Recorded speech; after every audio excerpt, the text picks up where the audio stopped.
말씀은 히브리서 11장 1절에서 4절까지 되겠습니다.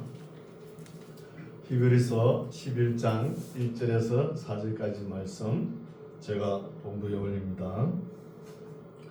11장 1절 믿음은 바라는 것들의 실상이요 보지 못하는 것들의 증거니 선진들이 이로써 증거를 얻었느니라. 믿음으로 모든 세계가 하나님의 말씀으로 지어진 줄을 우리가 아나니 보이는 것은 나타난 것으로 말미암아 된 것이 아닙니다. 믿음으로 아벨은 가인보다 더 나은 제사를 하나님께 드림으로 어려운 자라 하시는 증거를 얻었으니 하나님이 그 예물에 대하여 증거하시니라. 저가 죽었으나 그 믿음으로서 오히려 말하느니라. 아멘. 반갑습니다. 오늘도 우리 하나님께서 우리를 사랑하셔서 부르신 줄 믿습니다. 오늘은 3.1절이죠.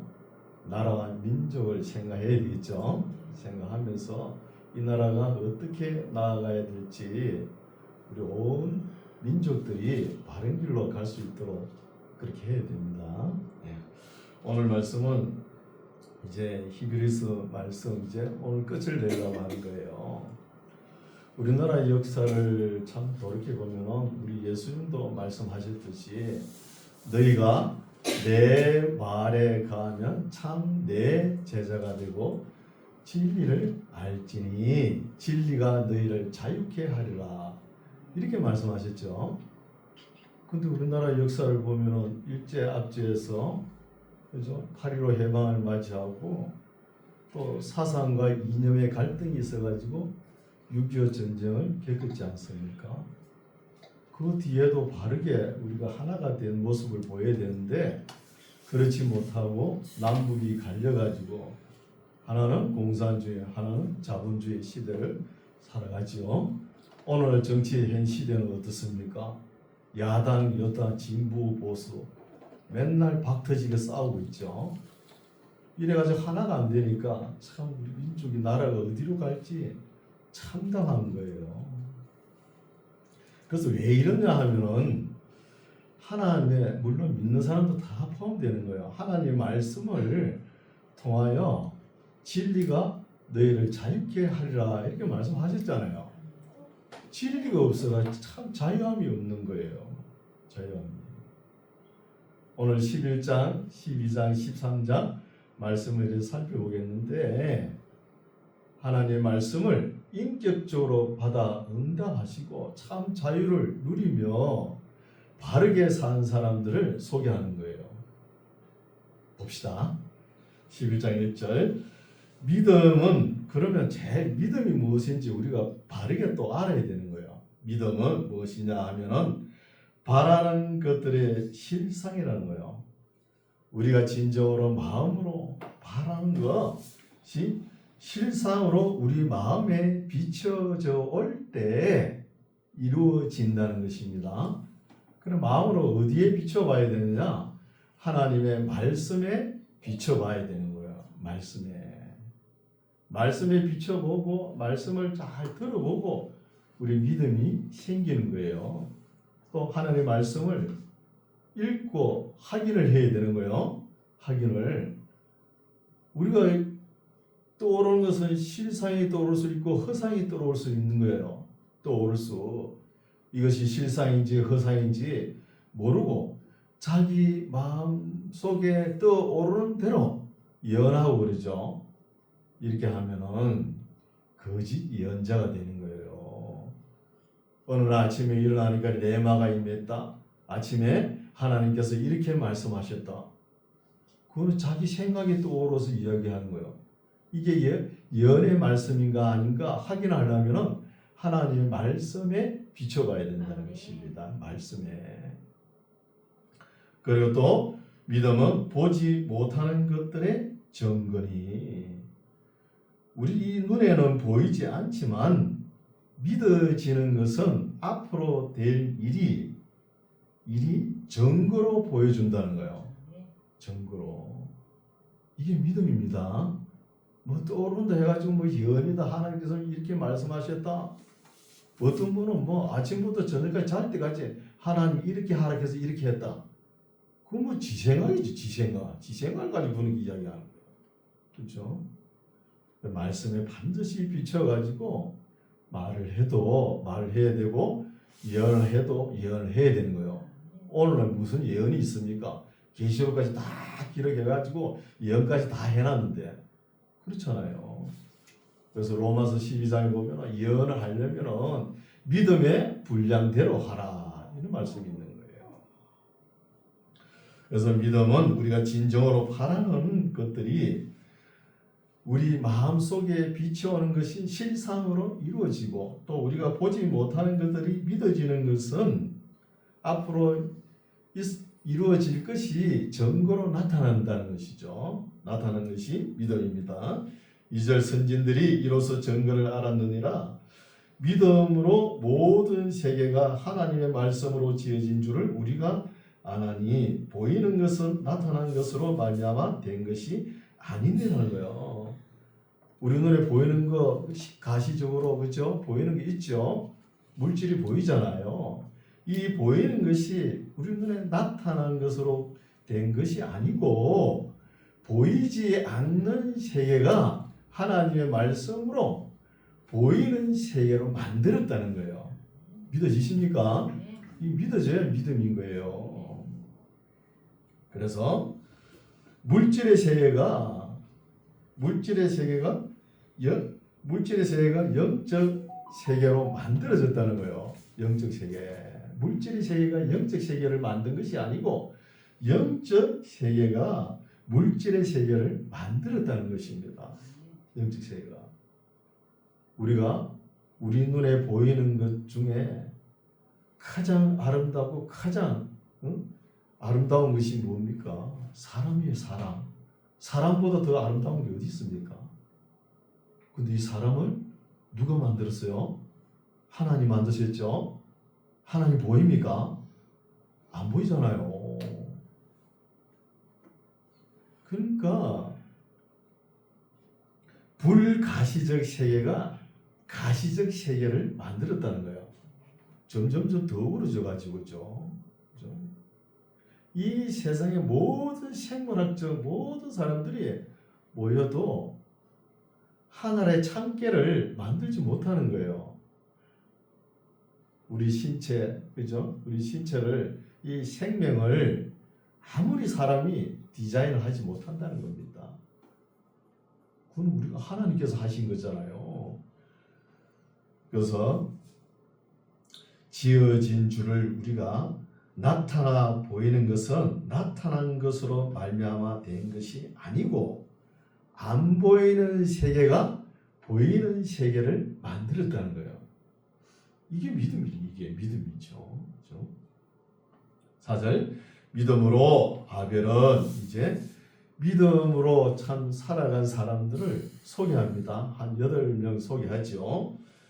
아벨을 소개하고 에녹, 노아, 아브람, 그 다음에 이사, 야곱, 요셉, 모세 이렇게 소개합니다. 믿음으로 아벨은 가인보다 더 나은 제사를 하나님께 드림으로 어려운 자라 하시는 증거를 얻었으니 하나님이 그 예물에 대하여 증거하심이라. 저가 죽었으나 그 믿음으로서 오히려 말하느니라. 믿음으로 또 에녹은 죽음을 보지 않고 옮겼으니 하나님이 저를 옮기심으로 다시 보이지 아니하니라.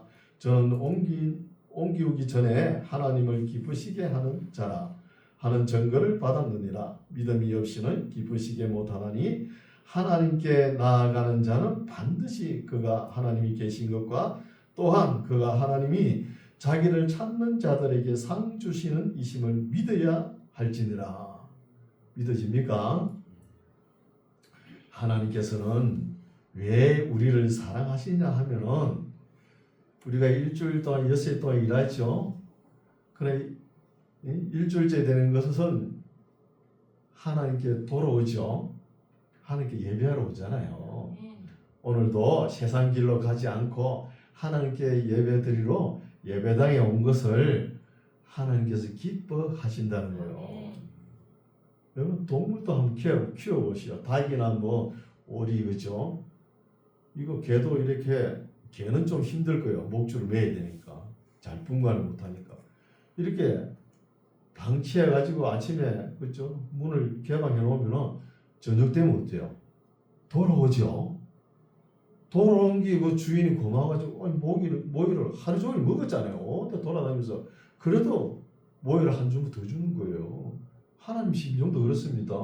돌아오는 게 기쁜 거예요. 우리 인생길 제일 기초, 민초, 제일 밑에 밑바닥이 뭐냐?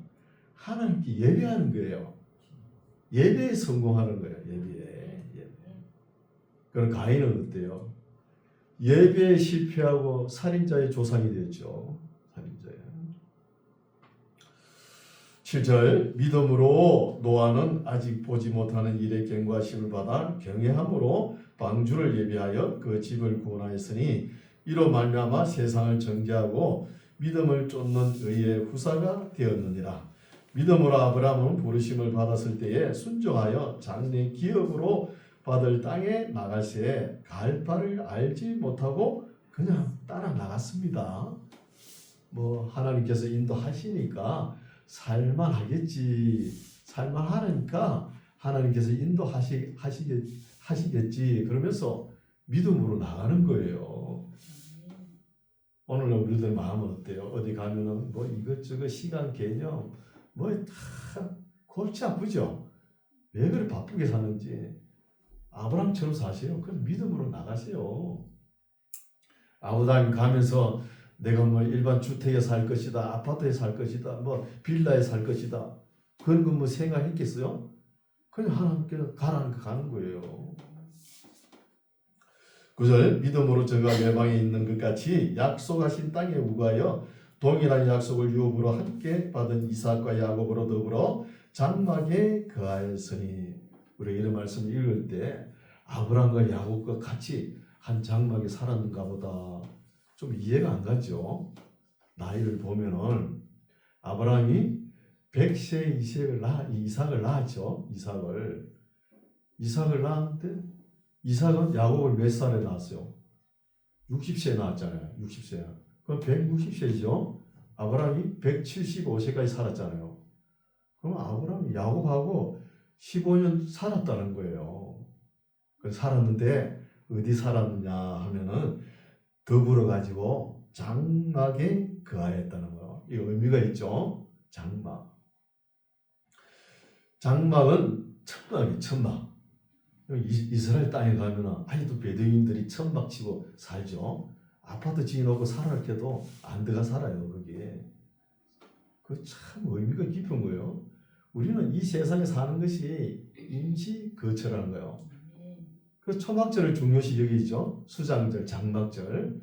왜 중요시 여기냐면은 우리가 이 땅에 살면서 콘크리트로 막 한 500년, 600년 살 거라고 집을 짓지만 그게 얼마나 삽니까? 70, 80, 강간한 80이잖아요. 그럼 이 땅에 사는 거는 아브라함이 생각할 때 임시 거처라는 거예요. 임시 장막에 잠깐 있다가 나는 거예요. 우리의 영원한 집은 어디 있죠? 천국에 있는 거잖아요. 더불어 장막에 거하였으니 이는 하나님의 경영하시고 지으실 터가 있는 성을 바랐다는 거예요. 이 땅에 있는 집을 바른 게 아니고 하늘의 성, 영원한 성, 그죠? 하늘나라를 바라보고 이 땅에 살았다는 것입니다. 11절 믿음으로 사라는 자신도 나이 늙어 단산하였으나 잉태하는 힘을 얻었으니 이는 약속하신 일을 미쁘신 줄 알미라. 이러므로 죽은 자와 방불한 한 사람으로 말미암아 하늘의 허다한 별과 또 해변의 무수한 모래와 같이 많이 생육하였느니라. 아브라함 자손들이 이랬죠. 번성했죠. 이 사람들은 다 믿음을 따라 죽었으며 약속을 받지 못하였으되 그것들을 멀리서 보고 환영하며 또 땅에서는 외국인과 나그네로라 증거하였으니 이같이 말하는 자들은 본향 찾는 것을 나타냄이라는 거예요. 이 땅에 사는 것이 나그네로다 이렇게 생각하는 사람은 본향을 사모하는 사람이라는 것이죠. 15절 저희가 나온 바 본향을 생각하였다면 돌아갈 기회가 있었으려니와 아브라함과 이삭과 야곱이 자기가 나온 본향 어디죠? 하란 땅입니다. 갈대 우르가 아니에요. 갈대 우르에 있을 때도 나그네 생활을 한 거예요. 지금 하란 땅에 산 우르파 지역에 거기 가보면은 아브라함이 살던 동굴이 있어요. 동굴. 거기서 75세 때 하나님께서 부르셨죠. 저희가 나온바 본향을 생각하였다면 돌아갈 기회가 있었으니 저희가 이제는 더 나은 본향을 사모한 거예요. 더 나은 본향을 사모했기 때문에 내가 살던 고향, 나의 살던 고향, 꽃피는 산골 어쩌고 저쩌고 그걸 그 항소에 젖어가지고 가고 싶은 마음이 없고 이 땅에 사는 것은 임시 거처에 불과하니까 더 나은 본향을 향해서 간다는 거예요. 이게 믿음이에요. 이게 사모하니 더 나은 본향을 사모하니 곧 하늘에 있는 것이라. 그러므로 하나님이 저희 하나님이라 일컬음 받으심을 부끄러워 아니하시고 저희를 위하여 한 성을 예비하셨다는 거예요. 하나님께서 아브라함이 돌아올 텐데 하면서 하나님께서 한 성을 예비하는 거. 아브라함이 사역이 끝나면은 내 곁으로 올 텐데 하면서 한 성, 파라다이스, 낙원이죠. 이게 아브라함의 품입니다. 아브라함 품. 우리 믿는 그리스도인들은 다 죽으면 어디로 가요? 천국으로 직행 다이렉트로 못 갑니다. 안 가고 어디로 가느냐? 낙원, 하나님 아브라함 품으로 가는 거예요. 아브라함 품. 우리가 죽으면은 영혼은 아브라함 품으로 가고 낙원으로 가고 육체는 이 땅에 있는 거예요. 언제까지? 우리 예수님께서 재림하실 때까지. 그때 우리가 부활하죠. 부활할 때까지 아브라함 품에 있는 거예요. 아브라함 품에. 저희가 이제는 더 나은 본향을 사모하니 곧 하늘에 있는 것이라. 그러므로 하나님이 저희 하나님이라 일컬음을 받으심을 부끄러워 아니하시고 저희를 위하여 한 성을 예비하셨느니라. 아브라함은 시험을 받을 때에 믿음으로 이삭을 드렸으니 저는 약속을 받은 자로 돼 그 독생자를 드렸느니라. 저에게 이미 말씀하시기를 내 자손이라 칭할 자는 이삭으로 말미암아 하셨느니라. 이삭으로 말미암아 내 후손들이 번성하리라 하나님께 약속하셨으니까 그 약속을 믿고 내가 지금 내 아들 100세에 얻은 이삭을 죽여도 하나님께서 어떻게 살리든지 뭐 하시겠지, 이런 믿음이에요. 대단한 믿음이죠. 대단한 믿음입니다. 우리가 따라갈 수 없는 그런 엄청난 믿음을 가졌죠. 하나님의 말씀에 그저 순종하면서 간다는 거예요. 순종하면서. 오늘날 순종이라는 단어를 잘 안 쓰죠. 사람들이 교만해서 그래요. 순종하라 그러면 기분 나빠 생각하고. 그런 시대 아닌가요? 그렇죠. 19절 저가 하나님이 능히 죽은 자 가운데서 다시 살리실 줄로 생각한지라. 비유컨대 죽은 자 가운데서 도로 받은 것이나 마찬가지라는 거예요. 아니 아브라함이 자기 이삭을 죽일 때 모리아 산에서 그 나무를 얹혀놓고 나무 위에 이삭을 얹혀놓고 칼을 빼고 쫙 빼가지고 칼을 들었잖아요. 그때 하나님이 아브라함아 됐다, 이제 내 믿음을 보았노라 하면서 칼을 걷었잖아요. 그거 찰나잖아요. 그거는 칼 내려오는 게 1초도 안 걸리잖아요. 이미 죽은 몸을 다시 도로 받았다는 것입니다. 20절 믿음으로 이삭은 장차 오는 일에 대하여 야곱과 에서에게 축복하였으며 믿음으로 야곱은 죽을 때에 요셉의 각 아들에게 축복하고 그 지팡이 머리에 의지하여 경배하였으며 믿음으로 요셉은 임종시에 이스라엘 자손들의 떠날 것을 말하고 또 자기 해골을 위하여 명하였으니 가나안 땅으로 내 해골을 옮겨달라 그랬죠. 믿음으로 모세가 났을 때에 그 부모가 아름다운 아이임을 보고 석 달 동안 숨겨 임금의 명령을 무서워 아니하였으며 믿음으로 모세는 장성하여 바로의 공주의 아들이라 칭함을 거절하고 도리어 하나님의 백성과 함께 고난받기를 잠시 제약의 낙을 누리는 것보다 더 좋아하고 그리스도를 위하여 받는 능력을 애굽의 모든 보화보다 더 큰 재물로 여겼으니 이는 상 주심을 바라봅니다. 믿음으로 애굽을 떠난 임금의 노함을 무서워 아니하고 곧 보이지 아니하는 자를 보는 것 같이 하여 참았으며 믿음으로 유월절과 피 뿌리는 예를 정하였으니 이는 장자를 멸하는 자로 저희를 건드리지 않게 하려 한 것이며 믿음으로 저희가 홍해를 육지같이 건넜으나 애굽 사람들은 이것을 시험하다가 빠져 죽였으며 믿음으로 7일 동안 여리고를 두루 다니며 성이 무너졌으며 믿음으로 기생라합은 정탐꾼을 평안히 영접하였으므로 순종치 아니한 자와 함께 멸망치 아니하였도다. 내가 무슨 말을 더하리요? 이 말씀이 뭐예요? 구약의 역사를 쫙 이야기하잖아요. 그래서 구약을 알아야 신약 성경을 이해합니다. 구약을 모르면 신약을 몰라요.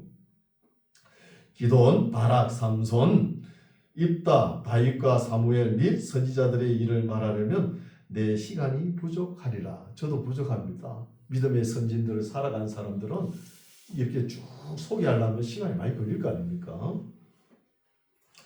33절 저희가 믿음으로 나라들을 이기기도 하며 의를 행하기도 하며 약속을 받기도 하며 사자들의 입을 막기도 하지요. 다니엘서 보면 또 불의 세력을 멸하기도 하지요. 사드락 메삭 아벳노가 그랬잖아요. 멸하기도 하며 칼날을 피하기도 하며 다윗이 사울의 눈을 피하죠. 항상 다윗의 눈에는 사울이 보이는 거예요. 그러나 사울 눈에는 다윗이 안 보이는 거예요. 그렇죠? 그래서 다윗이 피하기도 하며 연약한 가운데서 강하게 되기도 하며 전쟁에 용맹되어 이방 사람들의 진을 물리치기도 하며 여자들은 자기의 죽은 자를 부활로 받기도 했죠. 사르밧 가부, 수넴 여자, 수넴 여인, 그렇죠? 부활로 받기도 하며 그 어떤 이들은 더 좋은 부활을 얻고자 하여 악행을 받되 구차히 면하지 아니하였으며 또 어떤 이들은 희롱과 채찍질뿐 아니라 결박과 옥에 갇히는 시험도 받았으며 돌로 치는 것과 톱으로 캐는 것, 톱으로 캐는 것은 이사야 선지자를 송판 사이에 넣고 천하의 악독한 임금 므낫세 왕이 톱으로 캐가 이사야 선지자를 죽였죠. 톱으로 캐는 것과 시험과 칼에 죽는 것을 당하고 양과 염소의 가죽을 입고 유리하여 궁핍과 환난과 학대를 받았으니 이런 사람은 세상이 감당치 못하도다. 저희가 강야와 산중과 아멜과 토굴에 유리하였느니라. 이 사람들이 다 믿음으로 말미암아 증거를 받았으나 약속을 받지 못했다는 거예요. 믿음으로 바라보기만 했지 약속이 성취되는 것을 못 봤죠. 못 봤고 이는 하나님이 우리를 위하여 더 좋은 것을 예비하셨은저 우리가 아니면 저희로 온전함을 이루지 못하게 하려 하심이라는 거예요. 우리는 어때요? 우리 때는 예수님을 알고 예수님을 믿고 예수님을 증거하고 확정한 것 때문에 저희들이 믿음으로 바라본 사람들이 온전케 되었다는 거예요. 온전케. 그래서 믿음으로 바라본 사람들은 약속이 성취된 것을 보지 못했지만 그저 바라보고도 즐거워했다는 거예요. 바라보고 즐거워한 믿음을 하나님께서 기쁘시게 받았는데 오늘날은 어때요? 우리는 신구의 성경을 그대로 다 가지고 있잖아요. 다 가지고 있고 예수님에 대해서 다 알고 있잖아요. 알고 있으면서 안 믿는 이것이 하나님께서 얼마나 더 책망하시겠느냐. 이 히브리서 기자가 그 말을 하고 싶은 거예요. 얼마나 책망하겠습니까? 우리 다 알고 있으면서 안 믿잖아요. 성경책을 맨날 들고 다니면서 맨날 보지도 않고 읽지도 않고 그래도 되겠습니까? 그럼 하나님이 얼마나 책망하시겠습니까? 12장입니다. 이러므로 우리에게 구름같이 둘러싼 허다한 정인들이 있으니 모든 무거운 것과 얽매기 쉬운 죄를 벗어버리고 인내로서 우리 앞에 당한 경주를 경주하며 경주하려면 이 넥타이부터 끌려야 됩니다. 와이셔츠도 벗고 그래 빨리 달릴 거 아닙니까? 제일 빨리 이동은 팬티 바람으로 다니기 제일 빨리 갔죠. 그런데 오늘 보면은 교인들이 세상 일에 얽매여가지고 특히 동창회 같은 데 있죠. 또 개모임에 세상 여러 가지 프로그램에 얽매여가지고 저도 한 50대 중반 됐나요? 그때 되니까 동창들이 얼마나 보고 싶은지 그래 보고 싶더라고요. 초등학교에 뭐 큰 도시에서 나와서는 별 의미가 없고 중학교도 그렇고 고등학교 동창이 그렇게 보고 싶은 거예요. 아 그래 한 만나 보니까 그 참 좀 그렇더라고요. 만나니까 그렇게 좋아요. 다 술 먹는 사람들이잖아요. 술을 먹고 한 잔씩 뭐 죽고 얼거나게 되면은 목사하고 야 이 새끼 한 잔 해라 그러래. 아 그 사람 새끼 그러면서 뭐 영 그렇더라고요. 그리고 한두 번 참석했나? 아, 그 뒤로는 이제 딱 끊어버렸죠. 끊어버리니까 이 믿음의 형제들을 많이 만나잖아요. 끊어버렸어요. 그런데 너무 얽매이면은 경주를 못하는 거예요. 딱 끊어야 되겠죠. 믿음의 주여 또 온전케 하시는 이인 예수를 바라보자. 저는 예수님은 그 앞에 있는 즐거움을 위하여 십자가를 참으사 부끄러움을 개의치 아니하시더니 하나님 보좌 우편에 앉으셨느니라. 너희가 피곤하여 낙심치 않기 위하여 죄인들의 이같이 자기 예수님에게 거역한 일을 참으신 자를 생각하라. 예수님처럼 너희가 죄와 싸우되 아직 피 흘리기까지 대항치 아니한 것 아니냐. 아직까지는 또 아들들에게 권하는 것 같이 너희에게 건면하신 말씀을 잊었도다. 일렀으되 내 아들아 주의 경계하심을 갱히 여기지 말며 그에게 꾸지람을 받을 때에 낙심하지 말라. 주께서 그 사랑하시는 자를 징계하시고 그의 받으시는 아들마다 채찍질 하심이니라. 채찍질 하였으니 너희가 참음은 징계를 받기 위함이라. 하나님의 아들과 같이 너희를 대우하시나니 어찌 아비가 징계하지 않을 아들이 있으리요. 징계는 다 받는 것이거늘 너희에게 없으면 이 징계가 없으면 사생자요 참 아들이 아니니라. 또 우리의 육체 아버지가 우리를 징계하여도 공경하였거든 하물며 모든 영의 아버지께 더욱 복종하여 살려 하지 않겠느냐.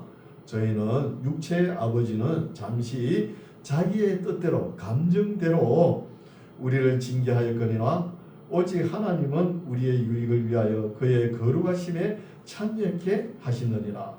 물론 징계가 당시에는 즐거워 보이지 않고 슬퍼 보이나 후에 그로 징계로 말미암아 연달한 자에게는 의의 평강 열매를 맺나니 그러므로 피곤한 손과 연약한 무릎을 일으켜 세우고 너희 발을 위하여 곧은 길을 만들어 저는 다리로 두들겨 맞았죠. 저는 다리로. 아니 신앙생활 잘 하다가 신앙생활 하는 사람 안 하는 사람 그 하나님께 가만히 놔두겠습니까? 때려서라도 바른 길 갈 수 있도록 신앙생활을 할 수 있도록 하십니다.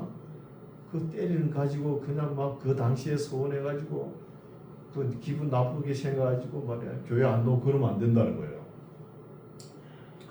너희 발을 위하여 곧은 길을 만들어 저는 다리로 하여금 어그러지 않고 고침을 받게 하라는 거예요. 두들겨 맞더라도 그죠? 믿음 생활 할 동안에 두들겨 맞는 게 좋아요. 우리 아직 과정이잖아요. 결과가 아니잖아요. 그래서 징계할 때 주저앉지 말고 고집 부리지 말고 곧은 길로 인도하니까 그 길을 따라 오라는 거예요. 15절 너희는 돌아봐. 14절 모든 사람으로 더불어 화평함과 거룩함을 쫓으라. 이 참 어렵죠. 거룩함을 쫓아니 대먹지 않는 사람들과 야합을 해야 되잖아요. 또 화평함을 쫓아니 대먹지 않는 사람들과 야합해야 되고 거룩함을 쫓아니 그 대먹지 않는 사람들과 관계가 또 끊어지잖아요. 그러니까 어려운 거예요. 화평함을 하자니 그렇죠? 야합을 하는 것과 같기도 하고 또 거룩함을 쫓아내니까 또 관계가 이렇게 끊어질 수 있다는 거예요. 그러나 이것이 없이는 아무도 주를 보지 못한답니다. 그럼 힘들고 어렵더라도 화평함과 거룩함을 쫓아야 되겠죠. 15절 너희는 돌아보아 하나님 은혜에 이르지 못하는 자가 있는가 두려워하고 또 썩뿌리가 나서 괴롭게 하고 많은 사람이 이로 말미암아 더러움을 입을까 두려워하고 음행하는 자와 호한 그릇 식물을 위하여 장자의 명부를 판 에스와 같이 망령된 자가 있을까 두려워하라. 너희는 아는 바와 같이 저가 에스가 그 후에 축복을 기업으로 받으려고 눈물을 흘리며 고아되 버림당하 되어 회개할 기회를 얻지 못하였느니라. 한번 고귀한 것을 잃어버리면 돌아오지 않습니다. 돌아오지 않는 거예요. 아주 귀한 것을 귀한 것으로 여기지 않고 귀한 것을 주어도 간수하지 못하는 사람들 있죠. 그런 사람은 귀한 것을 가지지 못하는 것이죠. 18절 너희의 이런 곳은 만질 만한 불붙는 산과 허공과 흑암과 폭풍과 나팔 소리와 말하는 소리가 아니라 그 소리를 듣는 자들은 신의 산에서 우르르 캄캄 하는 소리를 듣는 자들은 더 말씀하지 아니하시기를 구하였으니 왜? 두려우니까. 모세도 두려워했죠. 이는 짐승이라도 산에 이르거든 돌로 침을 당하리라 하시명을 저희가 견디지 못함이라. 그 보이는 바가 이렇듯이 무섭기로 모세도 이르되 내가 심히 두렵고 떨린다 하였으나 신의 산에서 하나님께서 모세에게 말씀하실 때 레위기 말씀 십계명을 주실 때 얼마나 그 겁이 났겠습니까? 그 이야기를 하는 것이죠. 그러나 너희가 이런 것은 시온산과 살아계신 하나님의 도성인 하늘의 예루살렘과 천만 천사와 하늘에 기록한 장자들의 총회와 교회와 만민의 심판자이신 하나님과 및 온전케 된 의인의 영들과 새 언약의 중보이신 예수와 및 아벨의 피보다 더 낫게 말하는 뿌린 피니라는 거예요. 신의 산에 가까이 있는 것과는 비교가 안 되는 위치에 있지 않나 이 말이죠. 너희는 산과 말하신 자를 거역하지 말라. 땅에서 경고하신 자를 거역한 저희가 피하지 못하거든 하물며 하늘로 쫓아 경고하신 자를 배반하는 우리일까 보냐는 거예요. 하나님의 진리를 배반하고 또 믿음을 가지지 못하고 겁쟁이는 하나님 나라에 설 곳이 없습니다. 여러분 믿음을 가진 사람은 대단히 용기가 있는 사람이요. 대단히 용기예요. 또 진리를 배반하는 자, 믿음이 없이 겁쟁이는 하나님 나라에 설 수가 없다는 것이에요. 26절 그때에는 그 소리가 땅을 진동하였거니와 이제는 약속하여 가라사대 내가 또 한번 땅만 아니라 하늘도 진동하리라 하셨느니라. 이런 날이 곧 오겠죠. 이 또 한 번이라 하시면 진동치 아니한 것을 영종케 하기 위하여 진동할 것을 곧 만든 것들에 변동될 것을 나타내십니다. 종국사체 종말 때 이런 현상이 나타날 겁니다. 그러므로 우리가 진동치 못할 나라를 받았은즉 은혜를 받자. 이로 말미암아 경건함과 두려움으로 하나님을 기쁘시게 섬길지니 우리의 하나님은 소멸하는 불이심이라 하고요. 하나님을 믿다가 반역하고 배역하고 폐역하고 또 믿지 않는 사람들은 하나님께서 불로 소멸하신다는 것이죠. 13장입니다. 13장은 이제 권면의 말씀이죠. 형제 사랑하기를 계속하라는 거예요. 계속해요. 하다가 말다가 하는 것은 사랑이 아니죠. 우리 예수님도 십자가 지실 때 한편 감독, 그 마지막 때 예수님께서 그 영혼을 건지시지 않습니까? 우리가 사랑의 대상이 있으면 그 사람이 관 뚜껑을 덮을 때까지 낙심하지 말고 사랑하시기 바랍니다. 형제 사랑하기를 계속하고 손님 대접하기를 잊지 말라. 집에 오는 손님도 그렇지만 교회에 오는 손님들을 대접하기를 잊지 말라. 이로써 부지 중에 천사들을 대접한 이들이 있었느니라. 누구죠? 아브라함이죠. 아브라함. 3절 자기도 함께 갇힌 것 같이 갇힌 자를 생각하고 자기도 몸을 가졌은즉 학대받는 자를 생각하라. 모든 사람은 혼인을 기히 여기고 심소를 더럽히지 않게 하라. 음행하는 자들과 간음한 자들을 하나님이 심판하시리라. 돈을 사랑치 말고, 돈을 너무 사랑하면은 신앙의 순수성을 유지할 수 없습니다. 순수성을 잊어버리죠. 돈을 사랑하지 말고 있는 바를 족한 줄 알라. 그가 하나님이 친히 말씀하시기를 내가 과연 너희를 버리지 아니하고 과연 너희를 떠나지 아니하리라 하셨느니라는 거. 뭘 하지 말라고요? 돈을 사랑하지 말라는 거. 돈이 필요하죠, 그죠? 돈이 필요하지만 돈에 탐닉돼가지고 돈을 사랑하면은 일만하게 뿌리가 된다는 거예요. 일만하게. 6절 그러므로 우리가 담대히 가로되 주는 나를 돕는 자시니 내가 무서워 아니하겠노라. 사람이 내게 어찌하리요? 이런 믿음이 필요하죠. 하나님의 말씀을 너희에게 이루고 너희를 인도하던 자들을 생각하며 저희 행실의 종말을 주의하여 보고 저희 믿음을 본받으라. 앞에 쭉 이야기했죠. 믿음의 선진들을 본받으라. 예수 그리스도는 어제나 오늘이나 영원토록 동일하시니라. 여러 가지 다른 교훈에 끌리지 말라. 이상한 엉뚱한 소리, 신화가 족보에 얽매지 말라. 탐닉하지 말라. 그러지 않습니까? 다른 교훈에 끌리지 말라. 마음은 은혜로서 깨함이 아름답고 식물로서 할 것이 아니니 식물로 말미암아 행하는 자는 유익을 얻지 못한다는 거예요. 교회 나오면서 밥 한 끼 얻어 먹을까 이런 마음으로 나오지 말라는 거예요. 그런 사람은 전도가 된 것도 아니고 그런 사람 믿음은 성장하지 않는 거예요. 우리에게 제단이 있는데 그 위에 있는 제물은 장막에서 섬기는 자들이 이 제단에서 먹을 권이 없나니 이는 죄를 위한 짐승의 피는 대제사장이 가지고 성소에 들어가고 그 육체는 영문 밖에서 불사르는 거예요. 불사르니까 교회는 먹을 것이 없는 거예요. 먹을 것이 없습니다. 그러면서 교회 나오면서 먹을 거 있나 하면서 이래 나오는 것은 올바른 신앙의 태도가 아니라는 거예요. 교회를 이익의 재료로 삼으면 안 되죠.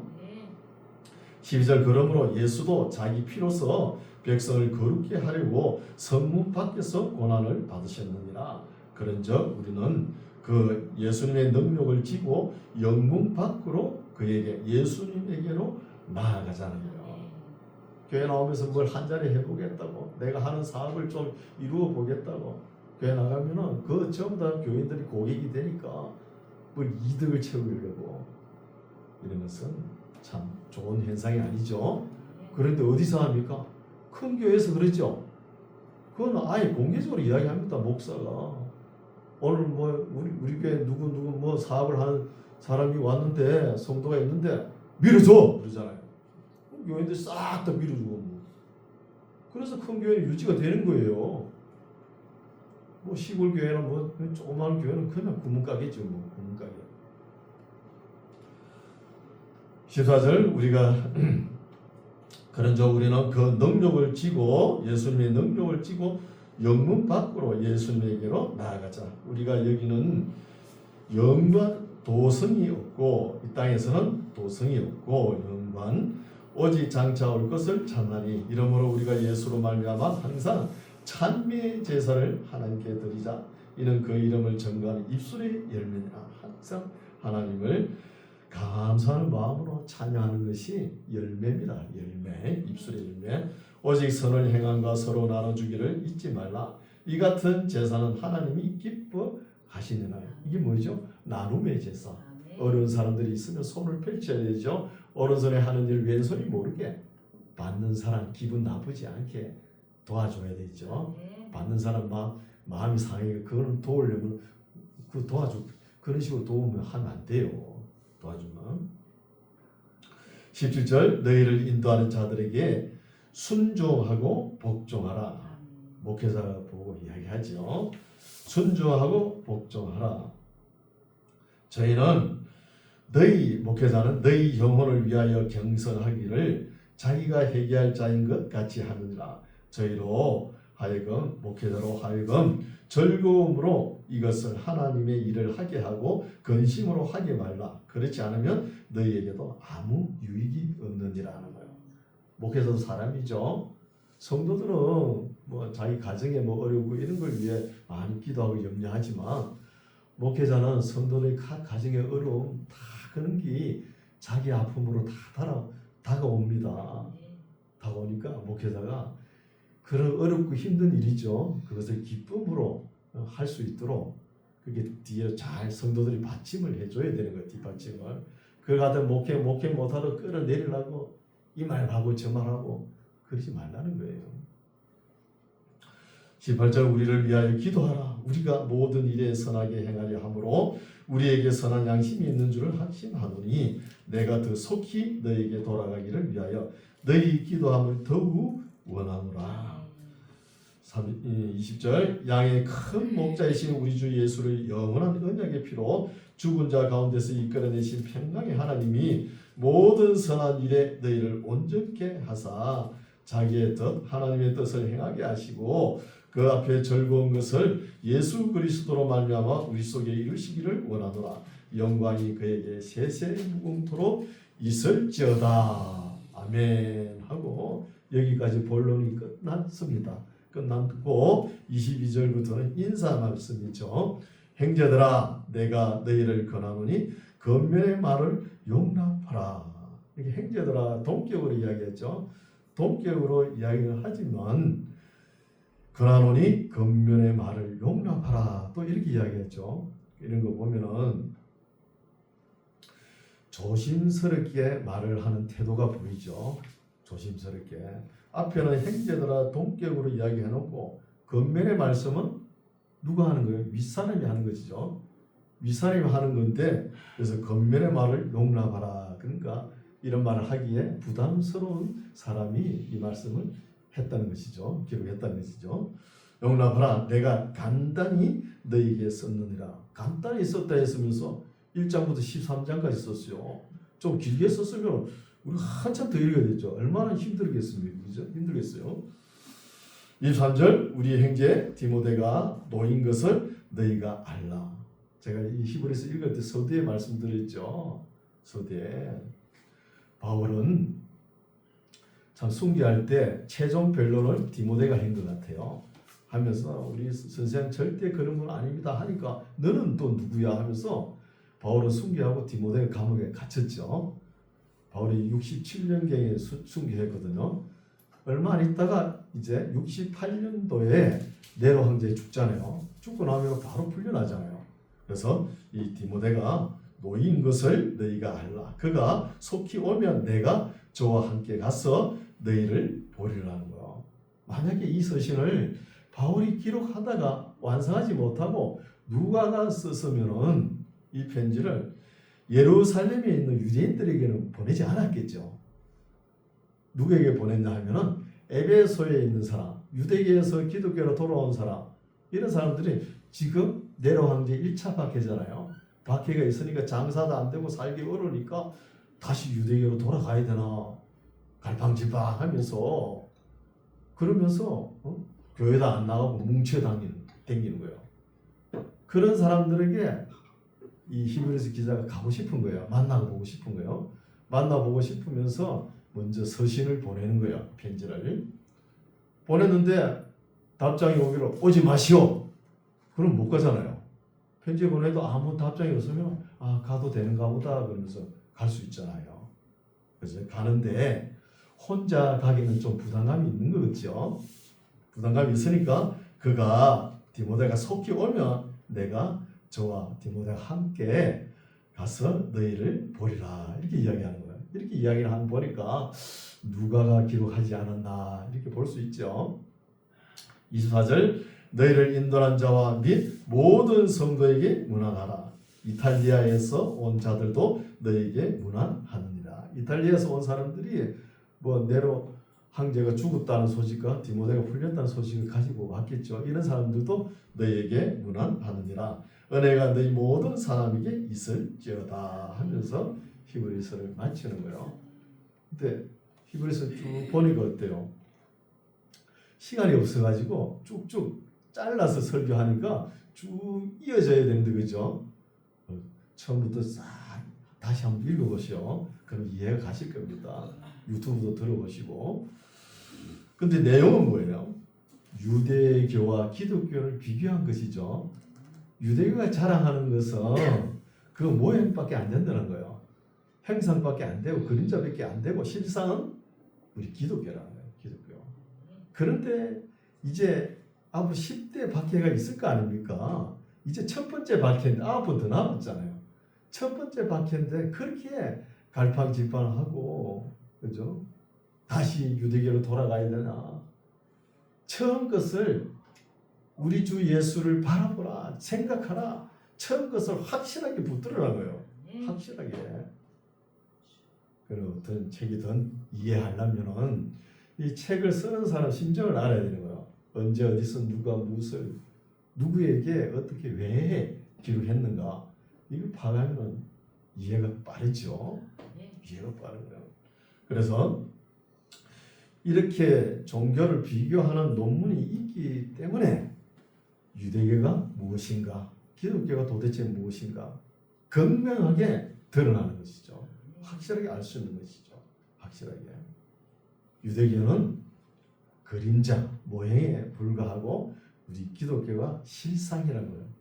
이렇게 확정하는 말씀이 66권 중에 딱 히브리서에 나오는 히브리서. 그래서 아주 중요한 말씀이죠. 그래서 우리가 기독교에 대해서 예수님에 대해서 잘 아셨죠? 그래서 이런 분이 우리 예수님인 거예요. 예수님을 말씀에 잘 순종하면서 주님 오실 때까지 우리 믿음이 흔들리지 않기를 바랍니다. 네, 기도하겠습니다. 하나님 아버지 감사합니다.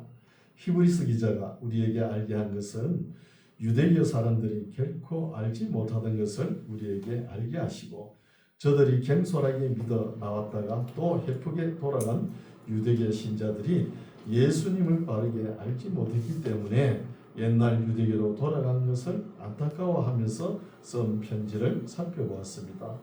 우리가 믿는 믿음의 돌이 대제사장이신 예수님을 깊이 생각하고 예수님께서 우리에게 주신 말씀과 무엇을 이루시고 부탁하시고 남기시고 약속하셨는지 깊이 헤아려 참 믿음을 가지고 하나님을 섬기는 우리 모두가 되게 하옵소서.